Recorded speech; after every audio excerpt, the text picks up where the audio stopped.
IT job కోసం try చేస్తున్నారా? Coding tutor లో ట్రైనింగ్ తో పాటు స్టైఫండ్ అండ్ 100% జాబ్ గ్యారంటీ. అదే జరిగింది నాలో.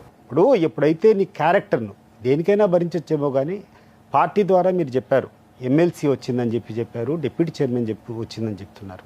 మరీ మరొకసారి చెప్తున్నా, మీరు ఒకసారి నాకు ఎమ్మెల్సీ రావడానికి రేవంత్ రెడ్డి, ఆ రోజు సీఎం రమేష్ వీళ్ళందరూ కూడా మాట్లాడారు. మీరుంటే వాళ్ళతో క్లారిటీ తీసుకోండి. నేను పడినటువంటి త్యాగానికి, నేను పడినటువంటి కష్టానికి, నేను తీసుకునేటువంటి రిస్క్కు ఆ రకంగా నాకు ఎమ్మెల్సీ రావడం కరెక్టా కాదా? డీటెయిల్స్ రేవంత్ రెడ్డి సీఎం రమేష్ గారు ప్రోత్సాహంతో కాదు, వాళ్ళ నాకు ఎమ్మెల్సీ వచ్చే కార్యక్రమంలో వాళ్ళు చంద్రబాబు నాయుడు గారితో మాట్లాడినటువంటి ప్రతి సందర్భంలో వాళ్ళు ఉన్నారు. నాకు చంద్రబాబు నాయుడు గారికి జరిగినటువంటి, నాకు ఎమ్మెల్సీ ఇచ్చే ముందు జరిగేటటువంటి దాంట్లో వాళ్ళిద్దరూ ఉన్నారు పూర్తిగా. మీరు వాళ్ళని అడగండి. ఆ స్థాయిలో నేను పోరాటం చేసేటువంటి వ్యక్తికి నాకు అన్ని కండిషన్స్ మీద నాకు ఆ పదవి ఇవ్వడము అది కరెక్టో కాదో కండిషన్స్ అది వద్దు మీకు. ఎందుకంటే ఒక పార్టీలో ఉన్న తర్వాత మీరు ఇప్పుడే చెప్పారు కదా, నేను ఎప్పుడూ బురద జల్లలేదు చంద్రబాబు నాయుడు గారికి. నా యొక్క రీజనింగ్ నేను చెప్పాల్సినటువంటి అవసరం ఉన్నప్పుడు కొన్ని చెప్పక తప్పదు. ఇప్పుడు నేను చంద్రబాబు నాయుడు తప్పు చేశాను. మీరు లోకేష్ గారు రాజకీయాల్లోకి వచ్చిన తర్వాత నా మీద చంద్రబాబు నాయుడు గారి యొక్క సువిధి అయిందని చెప్పారు. అంటే లోకేష్ గారికి మీరేమీ కాంపిటేటర్ కాదు, ఆయన నియోజకవర్గం కాదు, మీరు వేరే వాళ్ళు టికెట్ ఇస్తే తీసుకునే వాళ్ళే. మీరు చాలా పొరపాటు పడుతున్నారు. చెప్పండి.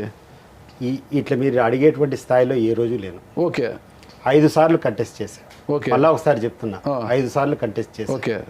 నేను ఏ రోజైనా చంద్రబాబు నాయుడు గారి దగ్గరికి పోయి నేను కంటెస్ట్ చేస్తాను, పులివెందులో నాకు టికెట్ ఇవ్వమని చెప్పి నేను అడిగినట్లు మీరు ఎవరితో అయినా నిరూపిస్తే, మీరు ఏ తప్పు చెప్పినా కూడా, ఎవరి క్షమాపణ చెప్పినా చెప్తా. అది నాకు ఇచ్చినటువంటి వరం కాదు.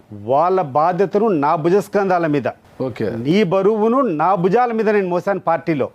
ఈరోజు పార్టీ ఆ స్థాయిలో పులివెందులో ఉందంటే నేను పెంచినటువంటి పార్టీ, నేను కష్టాలకు నష్టాలకు వరబడి నేను కార్యకర్తలందరినీ సమీకరించి ప్రతి ఒక్క గ్రామ స్థాయి నుంచి పార్టీలు పెంచినటువంటి విధానం వల్ల ఈరోజు ఆ పార్టీ ఉంది. నేను ఏ రోజు పెంచి పోషించిన ఆ పార్టీలో ఉన్న సభ్యులంతా మీ వెంట ఉన్నారా? మీరు ఎటువైపు ఉంటే అటువైపు మొగ్గు చూపుతారా? చూపకపోవచ్చు. ఇప్పుడు ఎందుకంటే నేను 2019లో ఎలక్షన్ అయిపోయిన తర్వాత, కోవిడ్ ముందనుకుంటా, లోకల్ బాడీ ఎలక్షన్స్ వచ్చినాయి. లోకల్ బాడీ ఎలక్షన్స్ వచ్చినప్పుడు నేను ఒక నిర్ణయం తీసుకొని అది నిలబడాల్సినటువంటి పరిస్థితి. నేను అందరి కార్యకర్తను నిలబెడితే చంద్రబాబు నాయుడు గారి ద్వారా నాకు తెలుసు, ఎన్ని కష్టమైనా నువ్వు నిలబడాల్సిందే. ఎందుకంటే ఎన్నికల్లో పోరాటం చేయాలి, మనము పోరాటం చేస్తేనే కదా, లేకుంటే ఎట్లా అని చెప్తారు. నేను పోరాటం చేస్తే నేను అవతల పార్టీ వాళ్ళ దగ్గర నుంచి అన్ని రకాల ఇబ్బందులు ఎదుర్కోవాలి. మనం సమర్థవంతంగా తిరిగి వీళ్లకు టైం వచ్చినప్పుడు మనం బెనిఫిట్స్ క్రియేట్ చేయగలుగుతామా అంటే చేసేటువంటి పరిస్థితులు లేవు. అరకొర ఉంటాయి తప్పితే ఆశించిన స్థాయిలో లేవు. ఇక్కడ నా సర్వస్వం త్యాగం చేసి 2019 వరకు ఎట్లా తిరిగి పార్టీని తేవాలని నేను కదిలించని రాయి లేదు, నేను చేయని పను లేదు. మంచి రకంగా ఒక మంచి ఉద్దేశం అన్ని ప్రయత్నాలు చేసినా కూడా 90,000 ఓట్లతో నేను ఓడిపోయినాను. అంటే అక్కడటువంటి స్థానికంగా ఉన్నటువంటి ప్రజలు కూడా నువ్వు ఎంత మేలు చేసినా కూడా వైఎస్ కుటుంబాన్ని అంతగా ఆదరిస్తున్నారు. ఆదరించేటప్పుడు ఒకటి, ఈ పక్క మనకు అనుకున్నంత సపోర్ట్ రావడం లేదు. ఈ కార్యకర్తలను ఎవరైతే మనం చెప్తామో అధికారం వచ్చినప్పుడు వాళ్ళకు ఏ రకంగా కూడా మనం సహాయం చేసేటువంటి పరిస్థితులు లేవు.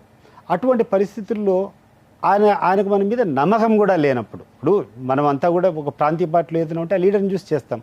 ఆ లీడర్ మన మీద పూర్తిగా విశ్వాసం ఉంటే మనం చేయగలుగుతాం, కానీ లేకుంటే ఏమీ లేదు. క్లియర్గా మనకు అర్థమైంది వాళ్ళు జరిగినటువంటి సంభాషణ. ఆదినారాయణ రెడ్డి గారు, చంద్రబాబు నాయుడు గారు, వారిద్దరితో పాటు ఇంకొక వ్యక్తి కూడా కూర్చొని ఉన్నాడు. ఆ పేరు నేను చెప్పదలుచుకోవాలి. ముగ్గురు కూర్చునేటప్పుడు ఎన్నికల ముందు పులివెందుల్లో ఎవరు నిలబడాలనేటువంటి ఒక అంశం చర్చకు వచ్చింది. అదే ముందు సార్ సతీష్ రెడ్డి 2019 ఎన్నికల ముందు అదే ముందు సార్ సతీష్ రెడ్డి కదా అని ఆదినారాయణ రెడ్డి చెప్పినట్టు చెప్తే, కాదమ్మా అతను వాళ్ళతో లాలుచి పడతాడు అని చెప్పేటువంటి మాట ఆయన మాట్లాడినట్టు నాకు ఎన్నికల తర్వాత అక్కడటువంటి వ్యక్తి నాకు చెప్పాడు. మళ్ళీ ఇవన్నీ క్రాస్ చెక్ చేసుకున్నాను, ఎందుకు వచ్చినాయి ఇవన్నీ, ఏం కథ అని. నా యొక్క అతను చెప్పింది నాకు కరెక్ట్గానే జరిగింది. అతనికి ఎవరో రాంగ్ ఇన్ఫర్మేషన్ ఇచ్చినారు, ఫీడ్ చేశారు. సో ఇంకా మనం అక్కడ ఉండడం కరెక్ట్ కాదు. మిమ్మల్ని తప్పించి బీటెక్ రవి గారికి సీట్ ఇచ్చారు అక్కడ. నన్ను తప్పించేం లేదు. నేను 2020లో బయటకు వచ్చాను. 2024లో రవి చేశాడు. నేను బయటకు వచ్చిన తర్వాత మళ్ళీ ఆయన ఎమ్మెల్సీగా ఉన్నారు, ఆయనకు ఇన్ఛార్జిగా ఇచ్చారు, ఆయన కొనసాగించారు. 2019లో మీరే కదా 2019లో నేనే పోటీ 90,000 మెజార్టీ వచ్చింది. 90,000 మెజార్టీ. 24లో బీటెక్ రవికి అక్కడ.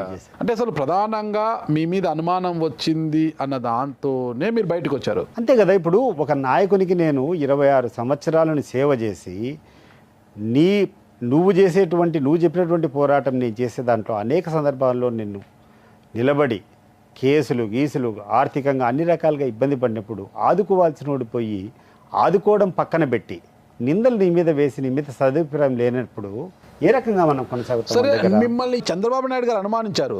జగన్మోహన్ రెడ్డి గారు మిమ్మల్ని ఎందుకు నమ్మారు?